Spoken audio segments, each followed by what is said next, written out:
NEM 2015, and I have the honor of talking to Daniela Matei, CEO, Nordic, Central, Eastern Europe, and the Balkans, Fremantle Media. Welcome to Dubrovnik, welcome to NEM. Thank you, it's great to be here. Let's talk about your panel that's about Happen Creative Hubs. What can we learn from them? How do you engage people in being creative? It seems like, as your panel is saying, that mostly people from the UK, Netherlands, Sweden, and lately from Turkey are very, very creative. How do you get that in the region? First thing is, I think there's a lot to do with the history of the formats and how things evolved in the past, let's say, less than 20 years. So there's a lot to do with that. And if you look at the evolution of the formats source as a big pie, and you would see that US, UK, all these traditional ones are being eroded constantly by newcomers. I mean, I can't even call newcomers Turkey, Israel, Germany, but like Korea or Ukraine, and I think, creativity there's everywhere. Humanity, it's creative. That's why we got where we got. We just kept inventing things.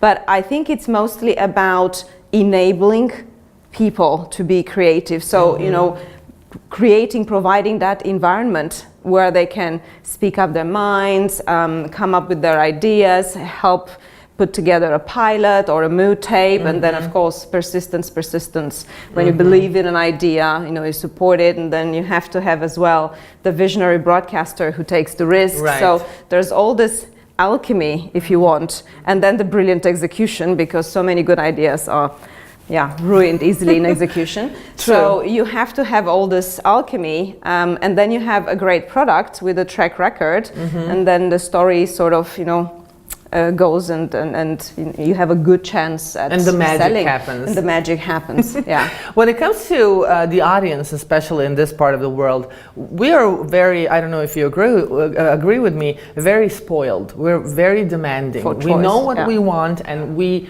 want it all, basically. And especially with the Fremantle Media, I think that the viewers are used to getting top products from that actually say Fremantle Media. Do you ever get worried because the markets are very, the revenues are down and the televisions don't have that much money, especially free-to-airs, and then you have to find writers and young people or people in general with ideas. Do you ever get worried that one day you're going to open your drawer and it's going to be empty? Well, I need a script. I need an idea. It's something that keeps everyone on their toes, and hopefully I will never wake up to an empty drawer, but that's most of the work that we do. It's looking ahead and thinking, what's the next step, and where are we going, and what are we looking for, and how can we attract and keep the best talent.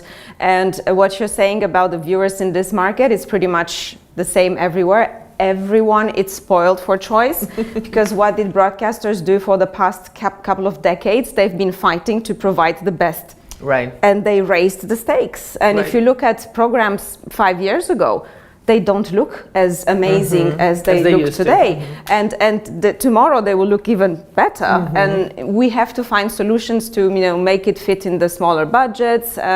Of course, we're looking and investing a lot in digital space, and it's a very exciting area to be into. But I think the business model, it's still to be defined. There are certain things that work, but you need to have critical mass, and that takes time and investment. And we are going down that road, and quite seriously.